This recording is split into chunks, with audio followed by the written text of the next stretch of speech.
Hey you guys, so I apologize. You guys are probably looking at some bubbles or another filter right now. My phone actually was going dead.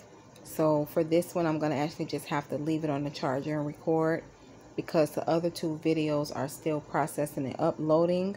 I'm actually recording these videos very early on Saturday, but you guys may get them later because, you know, it takes a long time to process and upload.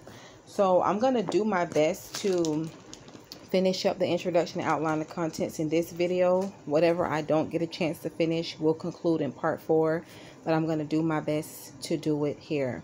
I'm not going to do a review of parts 1 through part 2. I would just, suggest that you go and check it out because we pretty much went in depth with those things. So for this, we're going to pick up from the Psalms because we stopped in the book of Job. We're going to pick up with the introduction and outline the contents with the Psalms and continue on. So between this video and the next, whatever we don't finish in this video, we'll finish in the next, or we may finish in this video. Excuse me. We're going to be going from Psalms to Jude, which it'll probably be another video after this, but I'm going to see.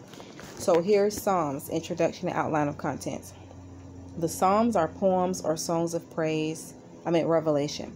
The Psalms are poems or songs of praise, worship, thankfulness, and repentance, and each one of them is complete by itself.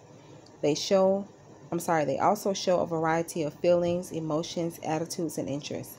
Of the 150 Psalms, 100 of them are thought to be written by the following authors: David, 73, Asaph, 12, sons of Korah, 10, Moses, 1, Heman the Ezrahite, 1, Ethan the Ezrahite, 1, and 1 or 2 by Solomon.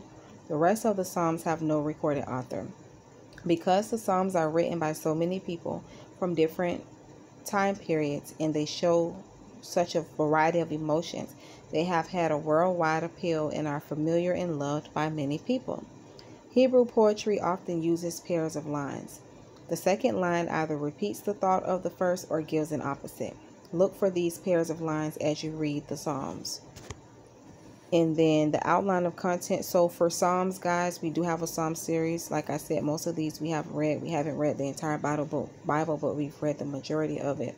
But Psalms has 5 books. So book 1 is Psalms 1 through 41. Book 2 is Psalms 42 through 72. Book 3 is Psalms 73 through 89. Book 4 is Psalms 90 through 106. And book 5 is 107 through 150. Because it's 150 Psalms. So then for Proverbs, we actually just reread Proverbs this month. And we also have a Proverbs series from some time back. But Proverbs, the introduction, Proverbs is a collection of wise sayings and good advice for daily living. The book begins by reminding us that the fear of the Lord is the beginning of knowledge, like Proverbs 1:7. The first 4 chapters go on to discuss the importance of wisdom.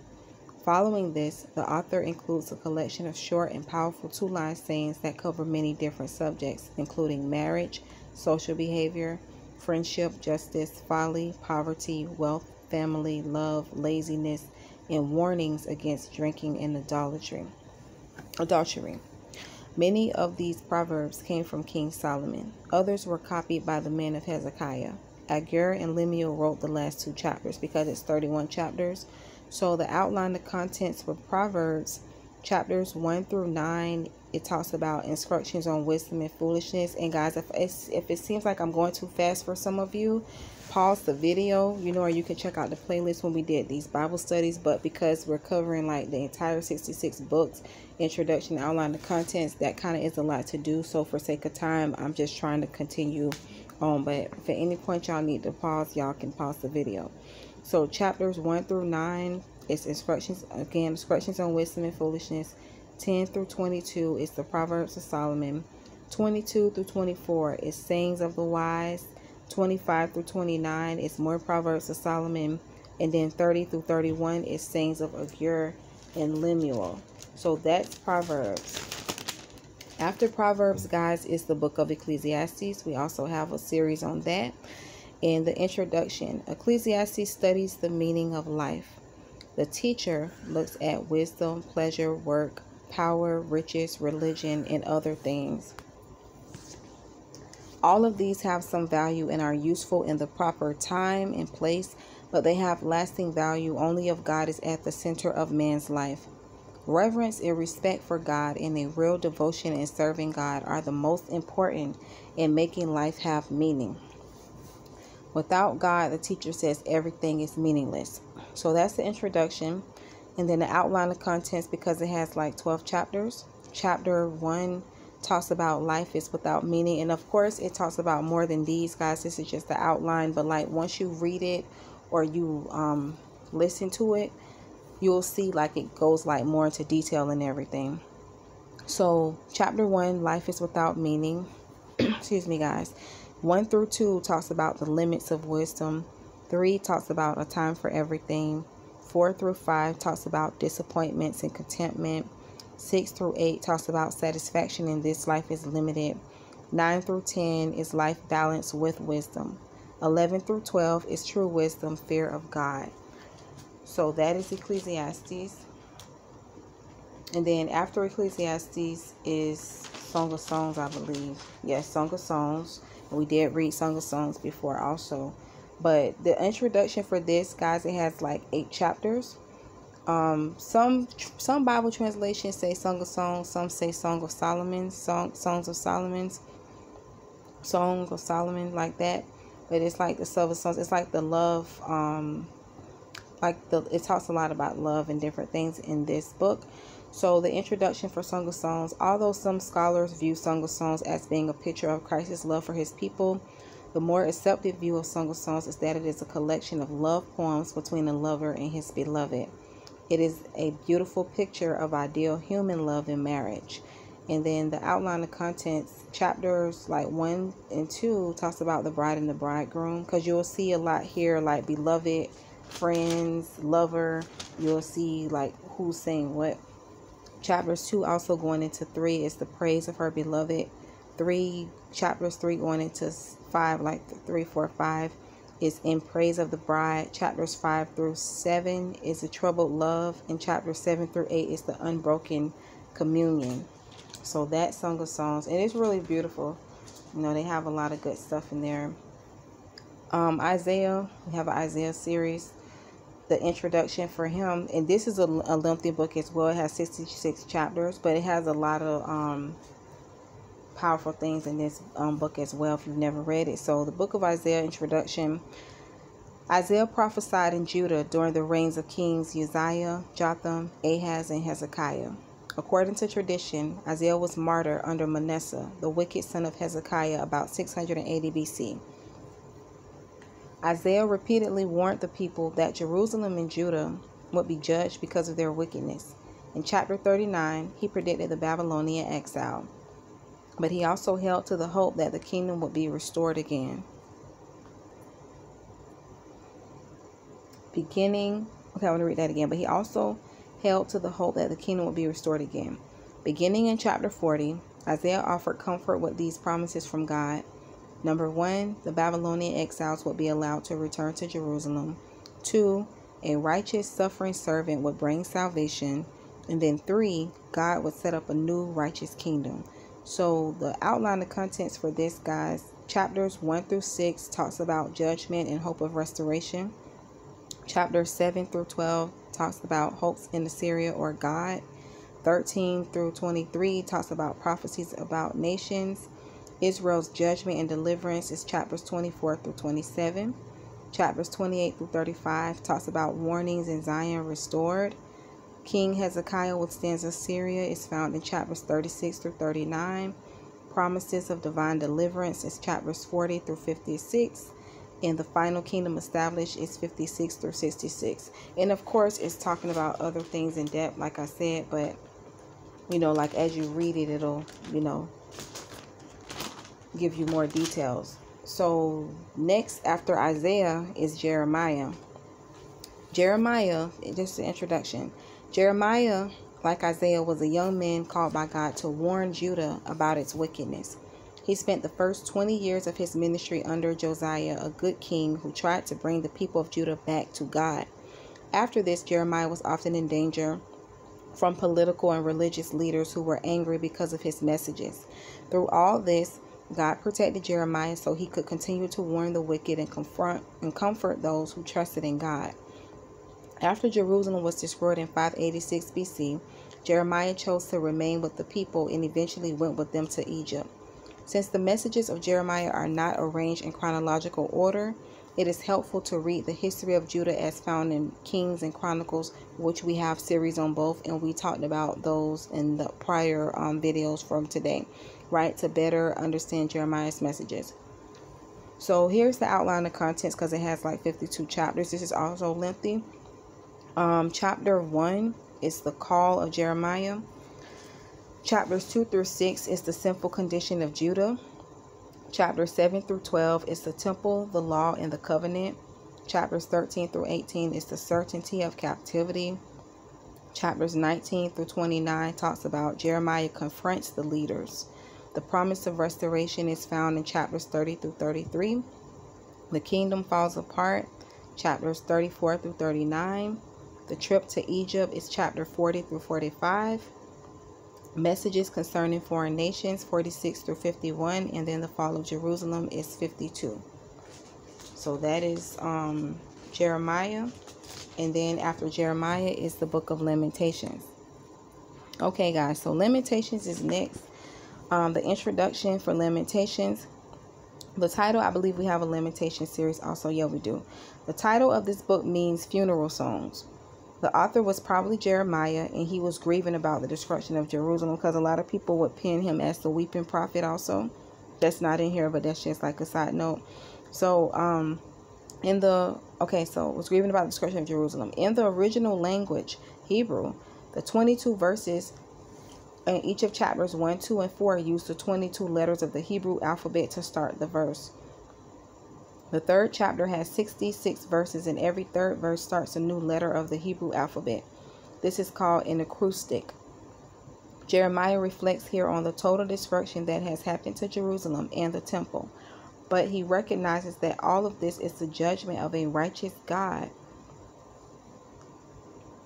Knowing that God is merciful, he appeals for mercy and prayer to God. So it's a fairly short book. It has like five chapters, guys. Chapters 1 is talking about Jerusalem's total destruction. Chapter 2 talks about God's anger, search for comfort.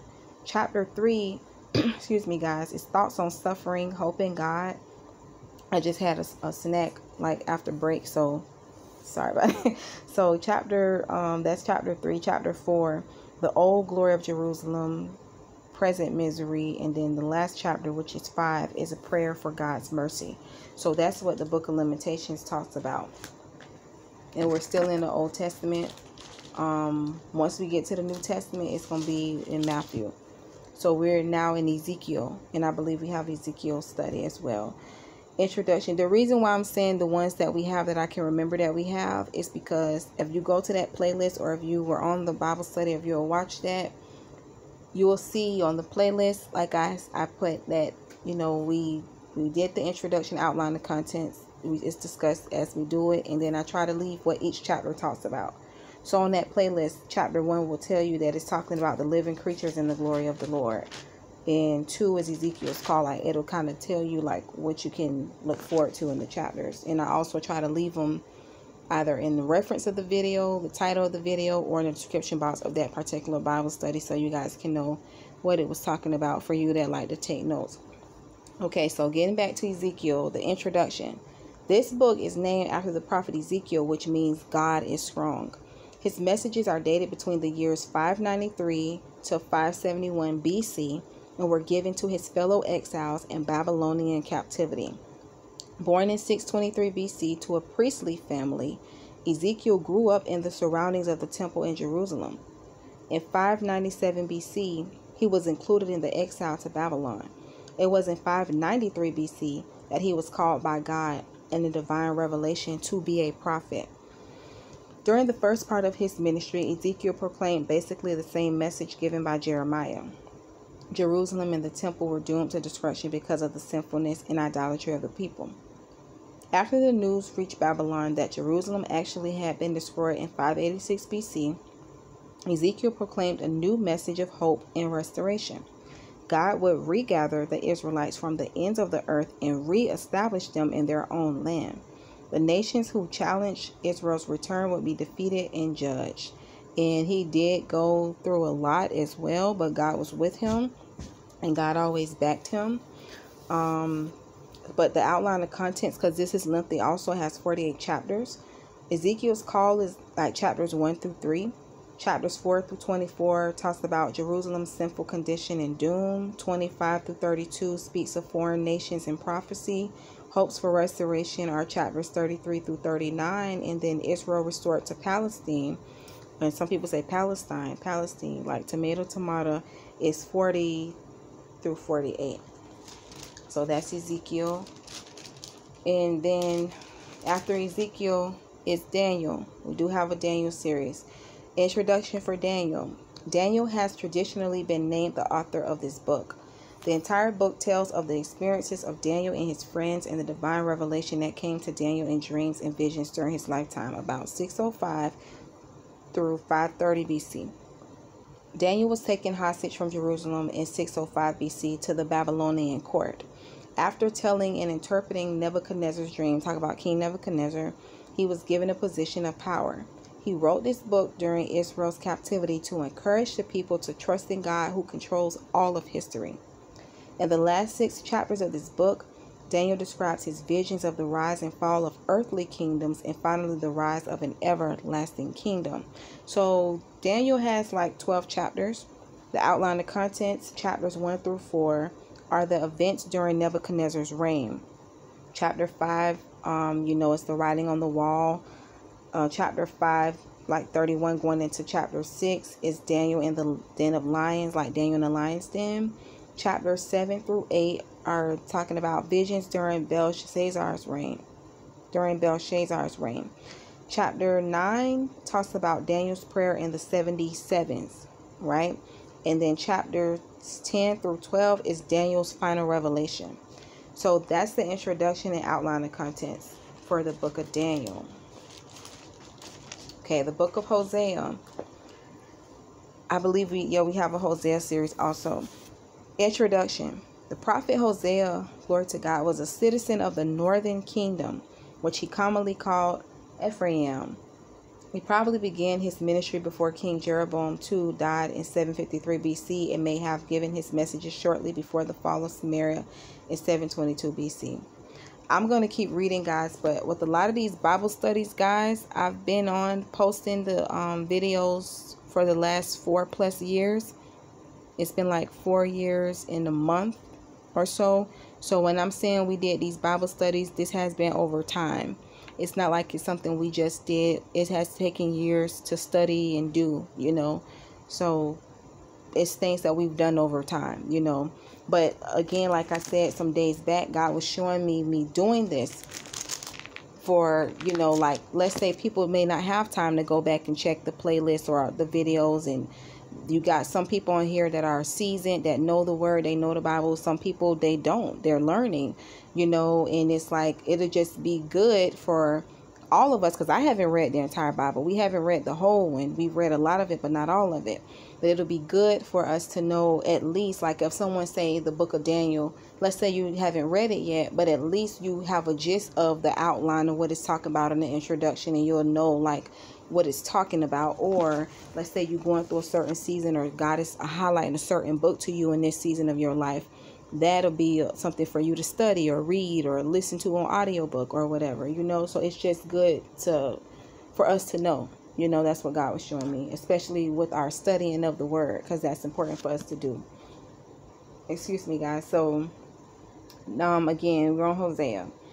Okay, so introduction. The prophet Hosea was a citizen of the northern kingdom, which he commonly called Ephraim. I don't mean to be repetitive, but okay, he probably began his ministry before King Jeroboam II or the second died in 753 BC and may have given his messages shortly before the fall of Samaria in 722 BC. Chapters 1 through 3 tell about Hosea's love for his unfaithful wife. Her name was Gomer. Her unfaithfulness is a picture of Israel's unfaithfulness in her covenant relationship with God. Instead of responding in thankfulness and love to God for all their blessings, the Israelites used their crops as offerings to idols. The injustice and mistreatment of others reflected their lack of love for God as well as for their fellow citizens. So Hosea has about 14 chapters, you guys. Chapters 1 through 3 talks about Hosea's experience in family life, and it goes to some other things as well. But this is just the outline of contents. Israel's sin is chapters 4 through 6. Punishment for Israel continues on in chapter 6 going through 10. So 6, 7, 8, 9, 10. And then 11 through 14. 11, 12, 13, 14 is God's judgment and mercy. So that's the book of Hosea.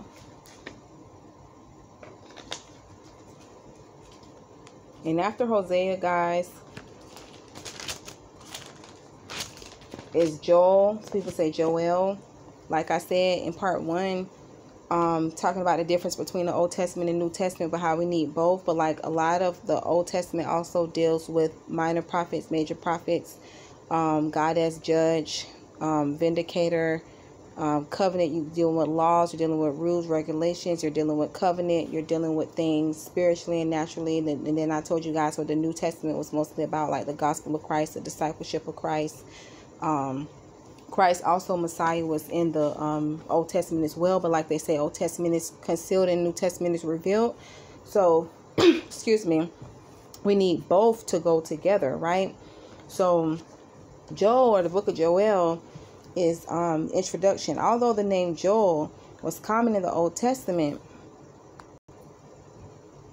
nothing is known about this prophet beyond what the book says. He was the son of Pethuel. Sometimes the names, guys, but I'm gonna spell it Pethuel. In this book, Joel gives a detailed description of a severe locust plague that hit Palestine. Some people say Palestine. In this event, he saw a sign for the final judgment and warned the people, and I believe we do have a Joel series, and warned the people to turn to God in repentance. Joel announced that the day of the Lord was coming and would bring even greater judgment. And it has 3 chapters. Outline the contents. Chapter 1 is talking about an invasion of locusts, also a call to repentance. Chapter 2 talks about warnings and God's promise, and 3 gets into God's final judgment and rule. So that's the book of Joel. Amos is after Joel, and the introduction for this, the author's name Amos means burden or burden bearer. Amos was a shepherd called by God to be a prophet in the northern cities of Israel during a time of riches and wealth for the northern kingdom. Because remember, they were divided. It was a southern and northern kingdom, right, guys? So this was for the northern kingdom. He announced God's judgment on the people for turning away from God, for being cruel to the poor, and for living selfishly. In a series of 5 visions, Amos saw the day of doom as being close. I'm not sure if we did a series on this. I know we've come from this book, but I'm not sure if we read it fully, because I'm not sure, but it's on the videos or playlists if we did do it. So let me just keep reading. Okay, so Amos saw the day of doom as being close. He warned the people that they were to prepare to meet God. For those who loved God, however, Amos had a word of hope.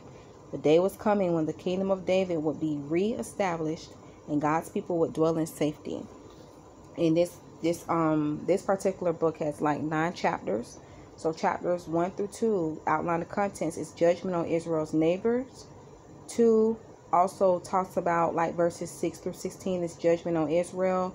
Chapters 3 through 6 is Israel's guilt.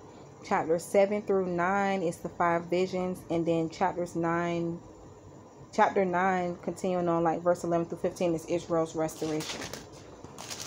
So that's the book of Amos. Obadiah is after that book. And Obadiah is very short. It's only 21 verses. Excuse me. Introduction. The name Obadiah means servant of Jehovah. Nothing more is known about this prophet than this short book containing his prophecy. Obadiah is a book of prophecy against the nation of Edom. This country had invaded and plundered Jerusalem at least 4 times, so Obadiah announced God's judgment against them and prophesied that their kingdom would be destroyed. The Edomites are heard of no more after the destruction of Jerusalem in AD 70. And then, guys, the outline of contents for this, because it's just like literally just reading 21 verses. The doom of Edom is verses 1 through 14, and then Edom in the day of the Lord is verses 15 through 21. So that's what it's talking about. It's talking about the doom of Edom and Edom in the day of the Lord in this particular book. Okay, Jonah is the next one. We do have a Bible study on him. Introduction. Jonah was a prophet whom God called to preach in the foreign city of Nineveh. Jonah tried to run away from God and was swallowed by a great fish, right? He was swallowed by a whale, a big fish. When the fish returned him to land, Jonah went to Nineveh and warned the people about God's judgment. Jonah learned to his dismay that God will forgive even the heathen city if the people were sorry for their sins. Outline the contents. Chapter 1, because this is short too, it's like only 4 chapters. Jonah flees from the Lord in chapter 1. In chapter 2, Jonah's prayer and deliverance. Chapter 3, Jonah goes to Nineveh. Jonah 4, Jonah's anger at the Lord's mercy, because he did not want the Lord to save them people. That's why he was like, that's why I didn't want to go even preach to them, because, you know, they didn't like them, but the Lord had gave them the mercy. So after Jonah, guys, is Micah. Introduction from Micah. This book contains the writings of the prophet Micah, who lived in the countryside of Judah during the reigns of Jotham, Ahaz, and Hezekiah. Micah warned about God's judgment against the capital cities of both kingdoms, Jerusalem and Samaria, which we see a lot of things happening in those particular places as we read the word, both in Old and New Testament. But Jerusalem and Samaria, because of the sinfulness of their rulers, prophets, and priests. The poor were oppressed, and people's lives did not show that they belonged to a holy God. But Micah promised the restoration of Zion and a kingdom of peace for those who trusted in God. He prophesied that a ruler born in Bethlehem would set up a kingdom that would last forever. So this book has 7 chapters. And chapter 1 talks about judgment against Samaria and Jerusalem. 2 through 3 talks about leaders guilty of oppression. Chapter 4 through 5 is divine restoration. And 6 through 7 is judgment and mercy. So that's what this book talks about. And then after Micah is Nahum. In the introduction, Nahum was a prophet in the last half of the 7th century BC. He prophesied at the same time as Zephaniah, Jeremiah, and Habakkuk. Nahum is a book of prophecy against Nineveh, the capital of Assyria. And Nineveh is also where Jonah went to the Ninevite people, right? So getting back to the book, the capital of Assyria. The prophet describes the cruelty of the Assyrians as they conquered nation after nation. He predicts the siege and destruction of Nineveh and the end of the kingdom of Assyria. Nahum's only advice to Judah was that they observe their religious feasts, since the Assyrians would never again threaten Jerusalem. So it's short. It has like 3 chapters. And the Lord's anger against Nineveh is chapter 1. 2 is Nineveh's fall. And 3 is misery to Nineveh. Is what it's talking about. So that's Nahum. Habakkuk, we do have a Habakkuk series. Introduction, and it's short too. It have like 3 chapters. So introduction. Habakkuk was written as a dialogue or conversation between God and the prophet. Habakkuk saw that the leaders in Judah were oppressing the poor. So he asked the question as to why God allowed those wicked people to prosper. When God told him that the Babylonians would come to punish Judah, Habakkuk became more concerned. He did not understand how God could use the Babylonians, who were actually more wicked than the wicked Jews, to bring judgment on God's chosen people. God's answer was that the just would live by faith in God, and that they had the assurance that God was doing what was right. So a lot of people quote that the just shall live by faith. That's coming from a few places in the Bible, but a lot of that is coming from this book. But there's a context behind why they said the just shall live by faith, right? So God's answer was that, I'm going to read that again, that the just would live by faith in God, and that they had the assurance that God was doing what was right. God told Habakkuk that in due time the Babylonians too would be judged, and that justice would come about for the people of God. Habakkuk ends his book with the prayer of praise. So outline the contents. Chapter 1 is Habakkuk's question and God's answer. 1 and 2 is Habakkuk's second question and God's answer. And then Habakkuk's prayer is chapter 3.